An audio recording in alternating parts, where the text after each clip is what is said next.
It's a blessing to welcome on one of the top 25 players in 2023, Amani Hansberry. How you doing, man? Good, how are you?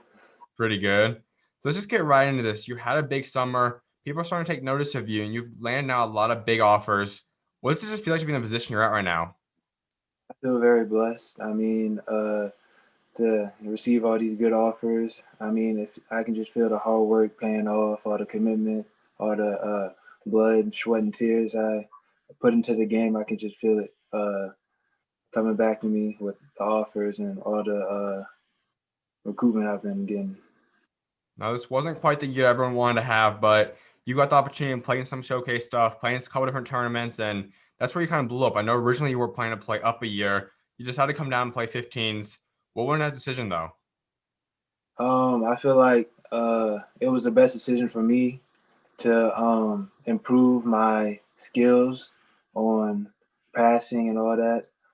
So I decided to come back down to 15s and play with my guys I've been playing with since sixth grade. You guys put together a team that might have been one of, if not the best teams in the entire country. You look at just the amount of talent together. I think there's three or four ranked players on your guys' team. How special would you guys have been?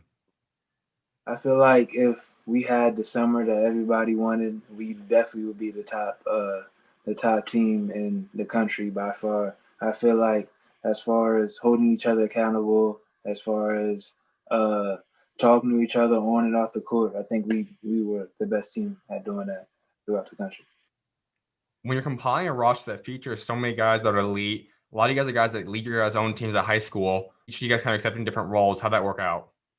Well, since we know each other and we're very good friends, I feel like it's not that hard. You just have to get back into the flow of not being the top dog. You have to get used to sharing the ball more, not taking the shots you would normally take, and move the ball and get better shots.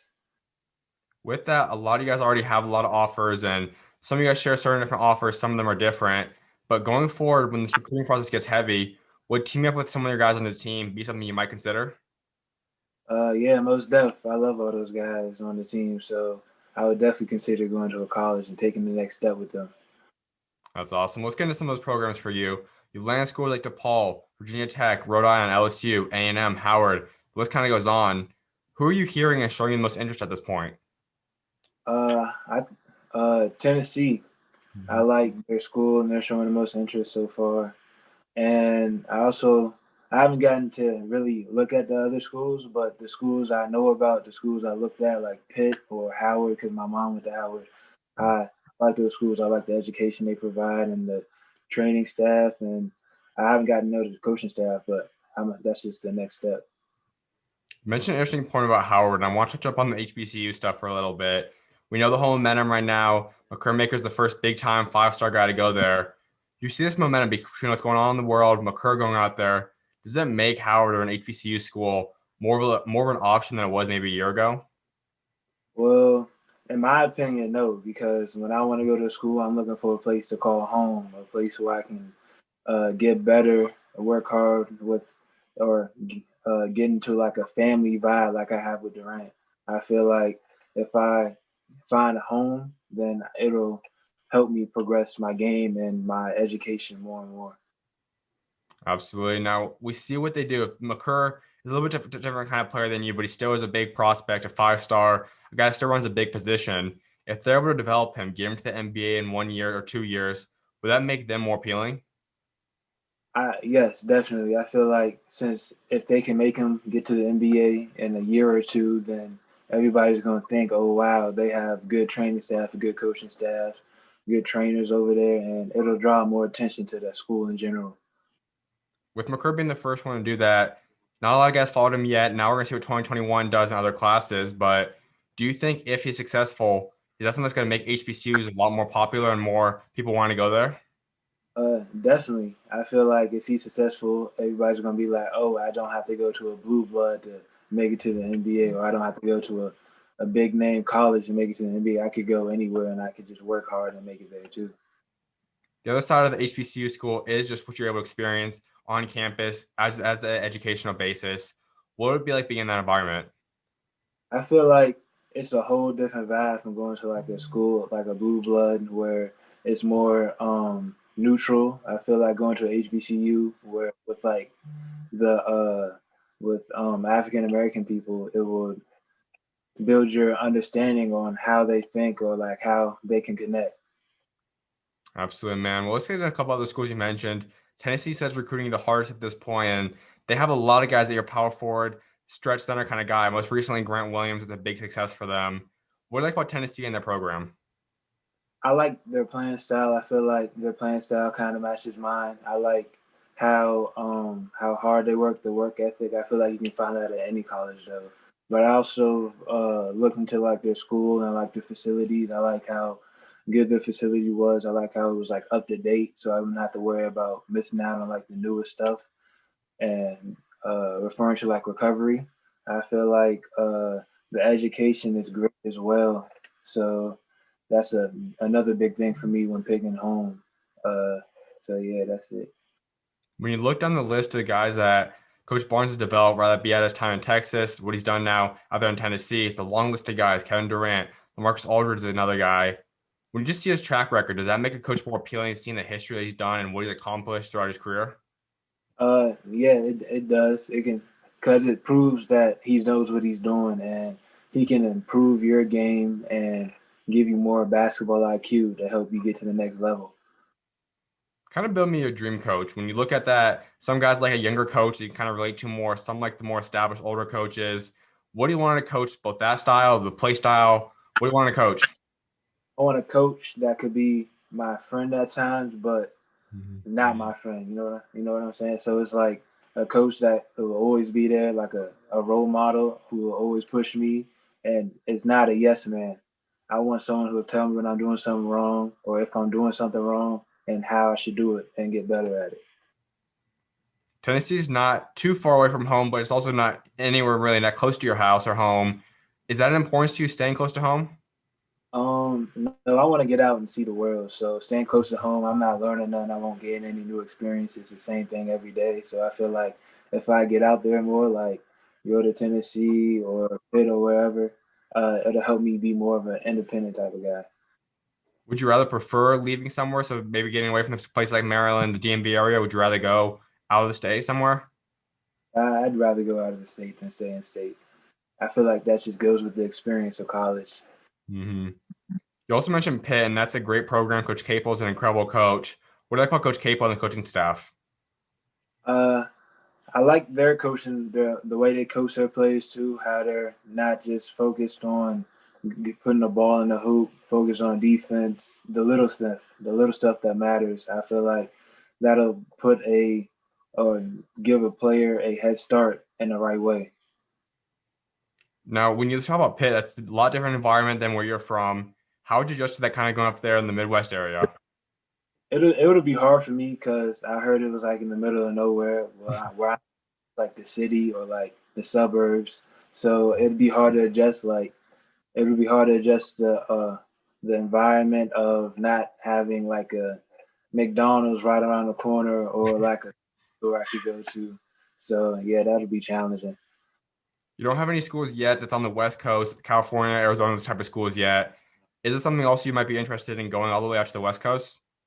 Yeah, most definitely. Sometimes I get sick of the code, so yeah, I'll be interested in doing that too. No doubt. Well, kind of take us through this process. You got a little while until you really get into this deal. About a year from now, coaches start calling you. That's when it starts picking up.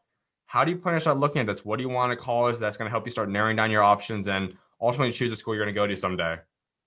I feel like if I go on a visit and I like everything or get receive everything I'm looking for, like a solid day to day schedule, a good education, a good coach who I know who's not a yes man who will push me to do better. I feel like that's like a place where I could call home and I could thrive. Is there a certain type of education you look to pursue? Right now, I want to build roller coasters in the future. So I think it's engineering. I like engineering, and I like math. Like my mom's an accountant, so I could pursue the accounting thing too. Yeah. That's interesting. I haven't heard too many people talk about that before. What got you in the passion and want to do the engineering aspect and with roller coasters? Uh, as a child, I've always wanted to like. Since I was so young, I was always scared of roller coasters, but I was tall, so like by the time I got older and I wasn't scared anymore, I couldn't fit on most of them. So I would just always find them interesting. I've always watched YouTube videos on them, like the new roller coasters that are coming out. I just I just like them. Take us through what kind of your dream roller coaster might look like.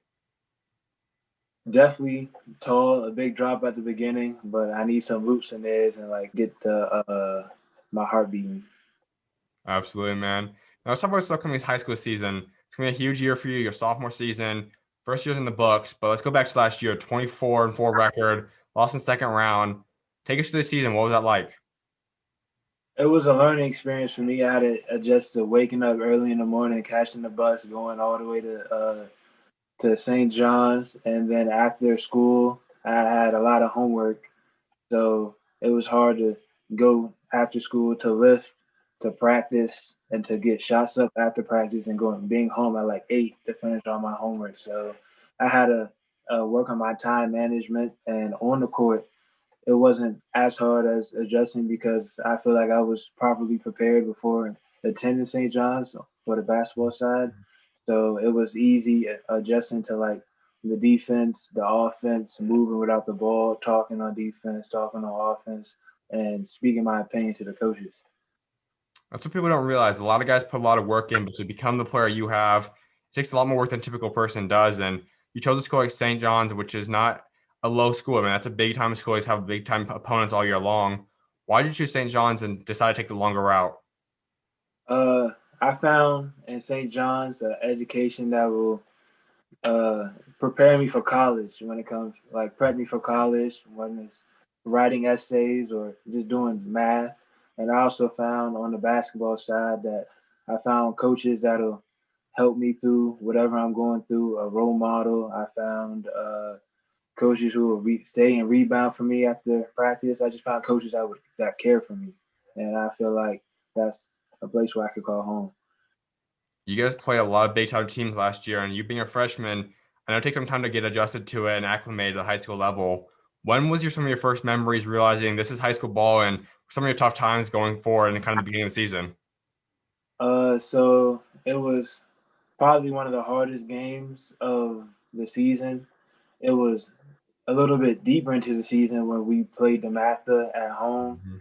I had a guard, Hunter, and he's how he's 7 feet, and it was just hard to adjust because I'm used to being bigger than everybody. Now I have a 7 footer in front of me, and it was the same thing with Dorman. It was a challenge guarding them. I had to stay in front. I had to wait for my backside help. I couldn't foul them, so it was another learning experience. You're going up against a guy like Hunter. You're going up against a guy like PJ. What do you learn from those guys, and how did you kind of take what they did to you and kind of learn from that and apply it to your game now? I learned to keep my footwork up to date and the touch around the rim. All those guys have the touch around the rim, whether it's a quick turnaround to a little jump hook or a three. I feel like that's an important thing for a big man to have, or like a stretch forward to have. It's oftentimes we see guys that are ranked high or even have a lot of offers early on, sometimes kind of phase out by the end of their high school career. Those guys were able to sustain that for 4 seasons. How do you plan to be able to sustain that and even move up in rankings, make your name bigger and bigger over the next few years? I feel like you sustain your ranking by knowing you have a target on your back and just keep working. As long as you keep working, I feel like either your ranking would rise to the occasion. So I just say keep working and keep doing your thing. Don't worry about anybody else. Two guys in particular I want to touch up on your roster, Shane Lancaster, Chris Watson, two of the guys that are well known, have offers, but are a little underrated. What's it like playing with them? It's fun. I feel like we get out and run, we talk when needed to talk, and we hold each other accountable. That's what I'm looking for in a teammate. I'm looking for a teammate to let me know when I mess up and cuss me out or yell at me whenever I do something wrong. Eventually down the road, you will become the main guy on the team. How do you plan to get accustomed to becoming the star player and grow into that role? I feel like using my leadership aspect, it wouldn't be that hard. I feel like as long as I can get everybody to buy in, then it'll pick up from there, and we'll be one of the top teams in the country for sure. This upcoming season will be your sophomore season. Freshman year, as I said, is in the books. What's some of your goals for the season? I feel feel like I could average like 20 points a game, but my goals for the seasons are to become stronger or at my weaker things, get comfortable with being uncomfortable, like uh, drilling up the court, pushing the break, shooting threes, moving without the ball, and holding other people accountable. I feel like that's what get St. John's a lot more better in the long run. I believe you're nearing 6'8". You're also around 230 pounds. How have you grown into this body at such a young age? Uh, I started being tall when I was really young, but by the time I was the eighth grade, I was like 6'6". I wasn't. I was strong, but it was on natural strength. But as soon as I got to St. John's, Coach Smith, he put me on those weights, and I've been getting stockier ever since, and it's a blessing for sure. Your first time really breaking out was at the Junior NBA games. You the champions out there, your respect award, your termination award. What was it like being a part of that environment, being a part of Junior NBA? It was great. I feel like it was a one of a kind experience, and it taught me a lot when it's coming playing with different people from around the world, teaching me about how they live, where they're from, like Africa or India, and I feel like it was a great experience. It's a once in a lifetime type experience. What would you say is your biggest takeaway from that time? Uh, Probably getting to talk to people from different places around the world. Like I have friends in India or friends in Africa now that follow me on Instagram and we DM each other. I feel like that's what basketball can do. It can bring people together, and I enjoy that. I'm glad you brought that up because that is true. There's not many sports. I think soccer might be the only one that's truly an international sport, played across everywhere. And there's people coming from all over the world playing the NBA now, coming to high school or to prep schools, college. Just seeing this international flow of talent. What's like being a part of that? I feel like it's a blessing to be a part of a thing like this because you never know who you can meet, what connections you can make that can better yourself in the future. Like you can meet like somebody who's playing right now, but they could be an Asian who works in the NBA in the future, and you can find bridges that'll help you out. Couldn't agree more. And because you're big time freshman season, you got max reps all second team. What was it like getting that honor? It was great. I wasn't expecting to even be acknowledged after my freshman season because I've been underrated my whole life. But it was good find that somebody's watching me and likes all the hard work I'm putting in it. How did you learn about that? Did it kind of come up in your Twitter feed, or who kind of told you that you got that award? I was like, it was after practice. I was driving home and I looked at my phone and I see Max Preps tag me and something follow me. So I was like, oh, that's dope. So it was great, very exciting. I mentioned earlier you're part of the DMV, which is one of the best areas, especially for 2023 basketball. What's like being a part of that? It's great being a part of players like Ja'Cory Hudson, KJ, John. I feel like being a part of a more competitive area will help us grow and have a head start when we get to college because we're already used to being pushed on, talk trash to, and we can receive and dish it out. For me, being in Arizona, we don't have too many icons. We got Channing Frye, we got Mike Bibby. You guys over there, you guys got Kevin Durant, Carmelo Anthony. That list goes on and on with elite, all-time great players. Having the expectation and seeing where guys have gone from your area, how does that kind of put a pressure on you, and how do you look to be able to someday accomplish what they've been able to do? I feel like it puts a lot of pressure on people from the DMV because it's really no excuse if you find a good coach that believes in you because he's been taught the same things that Kevin Durant's been taught because he might have had the same coach or he could be KD's father or something like that. So I feel like it's a lot of pressure on your shoulders coming from down here, and it'll make you better for sure. How do you plan to reach that point? We know you're already going to become a Division I player. You continue doing what you're doing, but take that next jump and become an NBA player someday, and then work your way up those ranks. How do you achieve your ultimate goal? I feel like the only way I can get there is through hard work and commitment. As long as I keep working hard and I commit myself to going to workouts every morning, waking up at 5 a.m. to get a lift in, I feel like it'll all just put itself together, and I'll get rewarded with being in the NBA or playing overseas and making money. Who established that work ethic in you? Probably it was definitely either my father and my brother because I was growing up, I've been watching them go to the gym, and my father was my brother's coach, so I was at every practice and I seen how hard they work, and it just inspired me. You also have in your bio brokenhearted. Take us through that and why you have that in there. I feel like a lot of struggles in my life, like my uncle dying, and it just scarred me seeing like everybody in my family cry. So I just put it in there to share with people. Like that's just a part of me. I like it's just like I'm scarred seeing stuff like that. So I'm easily, scarred. Absolutely. Now, throughout the rest of your life, everyone kind of wants to build a legacy for themselves and be able to be remembered for something. So when you are done playing basketball, what do you want your legacy to be, and what do you want to be remembered for? I want to be remembered for a guy who worked hard, who uh, helps his teammates out when they're in trouble, a guy who's friendly, a guy who is very competitive and wants to get better. And off the court, I want to be remembered as somebody who gives back to the community, uh, teaches the youth what I've learned from my elders, and just share my knowledge of the game or of something else to anybody or everybody. A lot of guys have one area that they really want to focus in. We see LeBron has his heart back for Akron. He wants to go build the school and all that. Is there a certain avenue of life that you really want to help impact if you do make it and you have the resources to be able to go do something? Something very similar to that. I feel like if I had the resources to build a school, I want to build a school to educate people on whether it's like math or like even things like um racism, like how like experiences, like a counseling course or whatever, something like that. I feel like that'll help kids express themselves and let the anger out of them. I definitely appreciate you taking time to come on today. Keep doing your thing, man. I look forward to see what God's got next for you this upcoming year. For sure, appreciate it.